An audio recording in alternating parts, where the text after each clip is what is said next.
বাগুনের মধ্যে তেল মাই শালি পুকুরে দিব শালির নাম্বারে বোর্ডের পরে কইছি এক গাড়ি মাটি ফেলা দিব না শালি ভিতরে মাটি ফেলা নাকি রাস্তাঘাটের সাজ শালিরে ভোট দিয়েছিল শালিরে শালিরে দেখাইছে না আলাদি কি হয়েছে এত চিল্লাও কে? চিল্লাবো না কি আছে শালিরে ভোটের আগে মাটি ফেলাবার কইছি নুরাইছে নাম্বারের বাচ্চা যামু হ্যাঁ আমার হাতা মেম্বার সাহেব বাইতে আছেন না আপনার বাইরে বেরাম কেরে চিল্লাস?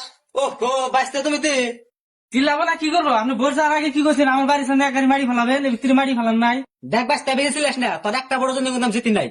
শালির মেম্বারের কথা শুনছা শালি ভোট যাওয়ার আগে বাচ্চা দিকে তেল নেই ধনের মতো মানুষ করে কি করে আর্জুন থাম, ভোট কেন্দ্রের সামনে আর একটা আছে। তুই ঠিকই কইছ নু শালিরে ফেরাবার পাবনি শালির দিন ফেরাবার ভোট চাওয়া যাবো না বাগুনের মধ্যে তেল মাই শালি পুকুরে দিব নু এ বাচ্চা খারা এত রাগাস কে? চাচা ফেরাবার আপনি ভোটে দাঁড়াবেন, ভোট আপনি রে বাগারে দিন।